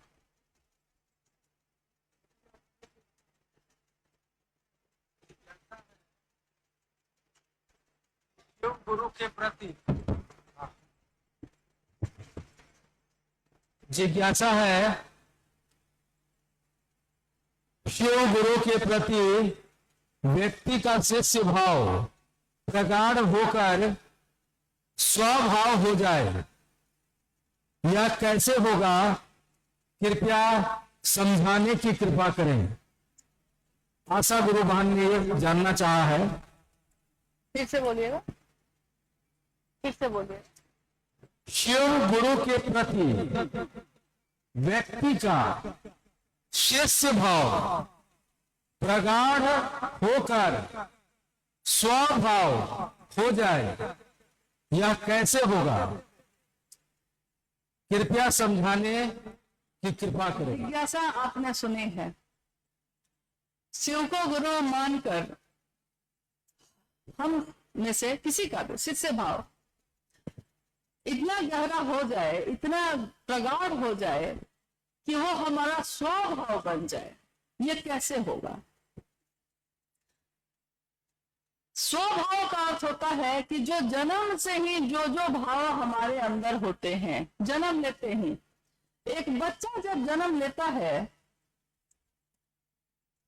उस समय वो किसी का पति होता है, उस समय वो किसी का पति नहीं होता। बच्चा तो अभी जन्म नहीं लिया है, उसको तो पता भी नहीं है, उसको बताना पड़ता है कि ये है पिता, ये है माँ, ये है दादी, ये है दादा, नाना, सारे संबंधों के बारे में उसको बताना पड़ता है। लेकिन पुत्र का भाव उसके मन में जन्म से ही है, तो वो जैसे ही अपने पिता को देखता है, अपनी माँ को देखता है सामने, पुत्र का भाव प्रकट हो जाता है। सामने माता और पिता आए हैं, पुत्र का भाव प्रकट हो गया है। स्वभाव यानी जन्म से उसका है ये। और देखिए उसके जीवन को, किसी बच्चे के जीवन को, जैसे जैसे वो बड़ा होता है वैसे वैसे जिस जिस भाव के संबंध उसके सामने आते हैं उसके अंदर से भी वो भाव प्रकट होने लगता है। भाव था ही, जन्म से ही था, लेकिन प्रकट कब होता है? जब सामने वो संबंध आता है। बच्चा बड़ा हुआ है, लोग कहते हैं कि अब विवाह कर दिया जाए इसका, अमुक लड़की से इसका विवाह तय कर दिया जाता है। अभी उसने लड़की को देखा नहीं है, देखा भी नहीं है, लड़की को मिला भी नहीं है, तस्वीर भी नहीं देखी है, लेकिन सिर्फ पता चला है कि किसी से मेरा विवाह होगा, मैं अब बनूंगा पति और वो बनेगी पत्नी। पति का भाव प्रकट हो गया। था वो जन्म से ही, लेकिन सुसुप्तावस्था में था, सोया हुआ था। जैसे ही पत्नी का भाव आया सामने, पति का भाव प्रकट हो गया। ऐसा ही स्त्री है तो स्त्री के साथ, बेटी है, जैसे ही पति का भाव सामने आया, पत्नी का भाव प्रकट हो गया। और बड़ी होती है जीवन में, और बहुत सारे संबंध आते हैं। जैसे जैसे संबंध आते हैं वैसे वैसे सास ससुर है तो पुत्र वधू का भाव प्रकट हो गया। मतलब जैसा जैसा भाव आ रहा है आपके जीवन में, आता ही चला जा रहा है और आपके अंदर से वो भाव प्रकट होता जा रहा है, लेकिन आपने कभी इस पर ध्यान नहीं दिया है, क्योंकि ये इतने सामान्य ढंग से होता है, इतने सहज ढंग से होता है कि हम लोग को पता ही नहीं चलता, कि हम कभी इसमें सोचते ही नहीं कि ये मेरे अंदर कहाँ छुपा हुआ था ये भाव। और फिर बड़ा होता है, सूचना आती है कि तुम पिता बनने वाले हो, तुम माँ बनने वाली हो, अभी तो बच्चे का चेहरा देखा भी नहीं है, सिर्फ सूचना आई है। लेकिन सूचना आई है, दिमाग सुना है इस बात को, दिल में प्रवेश किया है तुरंत, और माता और पिता का भाव प्रकट हो गया तुरंत। देखिए कितनी तेजी से ये काम हुआ है, तुरंत प्रकट हुआ है। ये माँ बाप का भाव जो मेरे अंदर था, ये कहाँ था? मेरे जन्म से ही था, जन्म जो स्वभाव है ये, लेकिन सामने अगर वो नहीं आता तो ये भाव प्रकट नहीं होता। आया, भाव प्रकट हुआ। साहब ने एक दिन कहा है कि शो मेरे गुरु हैं तुम्हारे भी हो सकते हैं, तुम्हारे अपने हो सकते हैं, अपने गुरु हो सकते हैं। ये विचार मेरे मन के अंदर घुसता है, मेरे मन में ये विचार प्रवेश करता है, और जैसे ही ये विचार प्रवेश करता है, अगर ये विचार प्रवेश कर गया है अपना समझने का, तो वो दिमाग में रुकता नहीं है, वो तुरंत दिल में प्रवेश करता है, तुरंत, इतना दिन नहीं लगाता है, वो तुरंत प्रवेश करता है और दिल में प्रवेश करता है। यानी कि मेरा है वो, मेरा गुरु, मेरे महादेव, मैं और मेरा महादेव। दुनिया एक तरफ हो भी जाएगी तो क्या होगा, मेरे महादेव तो मेरे साथ रहेंगे ना, ये बल। वैसे ही शिष्य भाव, जो जिसके बारे में अभी सुना आपने कि प्रगाढ़ होकर स्वभाव बन जाए, इतनी लंबी प्रक्रिया भी नहीं चल पाती। विचार दिल में प्रवेश करता है तुरंत, और भाव भी प्रकट होते हैं तुरंत। यानी गुरु का भाव जैसे ही सामने आया है, शिष्य भाव प्रकट हो गया। था तो हो जन्म जात ही, हम ही लोग तो नहीं पहचान सके, हम ही लोग नहीं जान सके। दिया तो प्रेम का था वो, दिया को भाव से सींचा ही नहीं कभी, तो उसमें पौधा नहीं निकला, उसमें फल और फूल नहीं लगे, सुगंध नहीं फैली। लेकिन शिव के प्रेम का दिया भी जिसने बनाया है, उसका दिया तो जरूर ही रहेगा हमारे दिल में। बनाया उसी ने है तो दिया भी उसी का रहेगा। और हम जैसे ही अपने मन का भाव प्रकट करते हैं, गुरु भाव आया, शिष्य भाव प्रकट हो गया, तो प्रगाढ़ हो गया, स्वभाव बन गया। अभी अभी मैंने कहा कि जिसका ये स्वभाव बन जाएगा, वो यही तो करेगा, अपने महादेव से दया मांगेगा। हे सरकार, हे मेरे महादेव, मुझ पे दया कर दीजिए, हमको कुछ आता होता नहीं है, आप मेरे अपने हैं, बस इतना पता है, बस मुझ पे दया कर दीजिए। और शिव की बात करने लगता है वो। अपने बेटे की बात कैसे करता है, अपने परिवार की बात, अपने खेत की बात, अपने पैसे की बात, अपने दुकान की बात कैसे करता है, कोई उससे पूछता नहीं है, वो खुद ही बोलने लगता है। अपना हो जाए तो हृदय खुद ही बोलने लगता है, और मुक्त कंठ से बोलता है, हृदय खोल के बोलता है। मन में ये विचार तो ठहर जाए, लेकिन ठहरा रहे, टिका रहे, निरंतर बना रहे, तो ये स्वभाव प्रकट हो जाता है। और कुछ है? हाँ, एक जिज्ञासा है, आओ चले शिव की ओर से। जो कृतज्ञ है वह आध्यात्मिक नहीं हो सकता, जो कृतज्ञ है वह आध्यात्मिक नहीं हो सकता, योग का शिष्य तो कदापि नहीं। मुझको पता है कि आप सबको घर जाना है, लेकिन घर हम लोगों को भी जाना है, एक दिन तो सबको जाना है। इसलिए कम से कम थोड़ी देर के लिए थोड़ा स्थिर बैठिए, और कुछ क्षण के बाद, कुछ मिनट के बाद तो ऐसे भी विदा लेने की घड़ी आ ही जाएगी, और जाना है ही। अभी आपने सुना कि जो कृतज्ञ होता है वो शिष्य हो ही नहीं सकता, यही ना? कृतज्ञ हो सकता है, वो शिव शिष्य नहीं हो सकता। मुझको याद आया, और आज रानी पत्रा की इस धरती पे हम लोग गुरु भाई गुरु बहन है ना, हम लोग एक दूसरे से जिज्ञासा तो कर सकते हैं कि नहीं? आप कर सकते हैं, हमको भी करना चाहिए। एक बात का आश्चर्य मुझको लगातार हो रहा है, मतलब जब से, कितने सालों से, साहब से भी मैंने ये बात कही थी। एक बात का आश्चर्य मुझको लगातार हुआ। किस बात का? कि जब भी जगत में हम महादेव का काम करने चलते हैं, कृतज्ञता पे बात हुई थी अभी, जो कृतज्ञ होगा वो शिष्य हो ही नहीं सकता। और कृतज्ञ का अर्थ होता है एहसान फरामोश, नमक खा के नमक हरामी करना। कृतज्ञ ने कहा, सामान्य भाषा में बोलचाल में हम लोग कहते हैं, देखो नमक खाया था मेरा और मेरा नमक भी भूल गया, नहीं कहते हैं। शिव की शिष्यता हम लोगों ने पाई है साहब हरिंद्रानंद जी से। मां नीलमानंद जी ने उसका पोषण किया, पल्लवित पुष्पित किया। उन दोनों के अगाध प्रेम से शिव शिष्यता की ये बगिया आज महक रही है, सुगंधित है। हम अगर कृतज्ञ होंगे, यानी कृतज्ञ का अर्थ होता है एहसान मानना। आपका बड़ा एहसान है मुझ पे, आपने मेरी उस समय मदद की, आपने मेरा उस समय साथ दिया जब किसी ने नहीं दिया। तो हम कहते हैं कि मेरा मन एहसान मानता है, आपका एहसान मानते हैं आपके, झेलेंगे सब सजाएं। हम एहसान मानते हैं क्योंकि शिव की शिष्यता का दान दिया उन्होंने हमारे आपके जैसे लोगों को, जिसको कुछ भी नहीं आता था, पात्र भी नहीं था, उनके पास बैठने को तैयार नहीं था, लेकिन वो खुद हम लोगों के पास गांव गांव आकर बैठकर इस बात को समझाते रहे, बताते रहे, दिल में उतारते रहे। और बदले में उन्होंने हमसे आपसे कुछ नहीं चाहा, कुछ भी नहीं चाहा। उन्होंने हम सभी शिव शिष्यों को एक ही पहचान देने की कोशिश की। वो पहचान क्या है?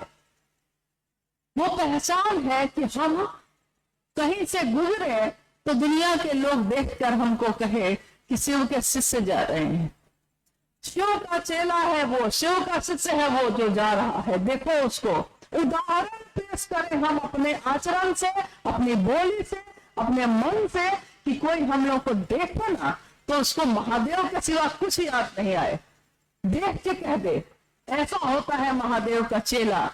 लेकिन दुख की बात यह है, आश्चर्य की बात यह है कि ये बगिया जो साहब ने बनाई और इस परिवार के असंख्य सदस्य आज हैं, अगर मेरे साथ चलने लगे तो कोई कहता है कि बरखा जी का आदमी हो गया, उनके साथ चलने लगे तो कहता है उनका आदमी हो गया।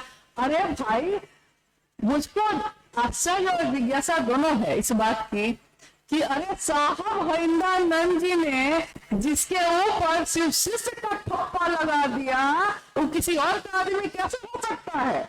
चाहे वो किसी के साथ रहेगा तब भी वो रहेगा महादेव का ही, और महादेव का जो होगा वो सबके साथ दिखेगा, सबके साथ चलेगा, सबके लिए स्वागत करेगा, सबके लिए पानी लेके खड़ा रहेगा। उसको कोई फर्क नहीं पड़ता कि आप कौन हैं, अपने हैं, पराए हैं, कौन है, वो सबके लिए रहेगा। तो साहब ने जो हम लोगों को पहचान दी है, उससे बड़ी पहचान किसी की नहीं हो सकती। और क्योंकि हम शिव के शिष्य हैं तो हम एक दूसरे के साथ ही तो दिखेंगे। महादेव की बारात निकल रही थी, मां पार्वती के साथ विवाह होने जा रहा था, और उस बारात में देवी देवता भी थे, राक्षस भी थे, भूत बैताल भी थे, किसी का चेहरा नहीं, किसी का हाथ नहीं, और कोई गहनों से लदा सुंदर भी था, सब तरह के लोग थे। लेकिन सब उस बारात में दिख रहे हैं कि नाच रहे हैं, गा रहे हैं। शिव भाव से संजात प्रगाढ़ शिष्य भाव भी ऐसा ही होता है। उसको कोई फर्क नहीं पड़ता, वो किसी के साथ नाचेगा, गाएगा, किसी के साथ शिव की बात करेगा, किसी के साथ चला जाएगा। सबसे पहले साहब ने कहा कि हमको अपने अहंकार को तो छोड़ना होगा। अहंकार गुरु का भोजन है।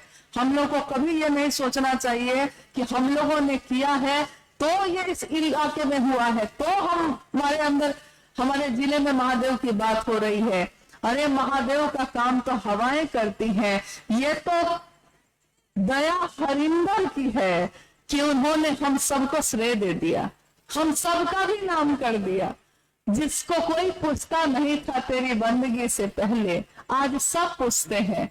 क्यों? क्योंकि महादेव का नाम लेते हैं हम। लेकिन महादेव का नाम तो पहले भी लिया था हमने। कहाँ पूछते थे लोग? जब से साहब हरिंद्र जी की बात को कहने लगे हैं हम लोग, दुनिया चाहने लगी है। क्योंकि जो शिव को चाहेगा वो शिव की बात को चाहेगा, वो शिव की बात करने वाले को चाहेगा। सबको चाहेगा, लेकिन इस कज़ा में, इस शिव शिष्यता की और इस शिव चर्चा की आंधी में हम अपनी शिव शिष्यता को बहा न दें, खो न दें, ये एक चिंता हमारे साहब की बनी हुई है आज भी।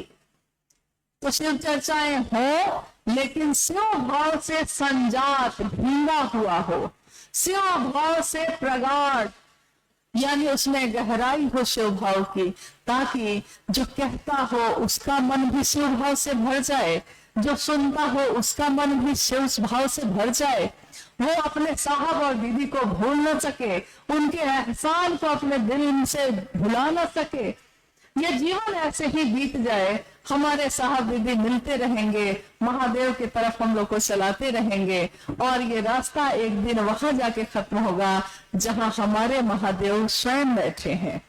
आइए इस रास्ते के हम सब पथिक बने, इस राजमार्ग पे हम सब चले, एक साथ चले, मन में शिव के नाम का संकल्प लेकर चले, एक दूसरे का हाथ थाम के चले। कल परसों में इसी मैदान में कुछ गुरु बहनें मोबाइल पे लाइव की हुई थी, हम लोग यात्रा में थे, किसी ने दिखाया मुझको कि देखिए तो कितना हंस रहे हैं लोग, कितना खुश है, मैदान में काम चल रहा है, तैयारी चल रही है, सारे गुरु बहन गुरु भाई खिलखिला रहे हैं, हंस रहे हैं। महादेव के काम में जैसे ही हम एक होते हैं, हमारे मन की संकीर्णता खत्म हो जाती है, हम हंसने लगते हैं।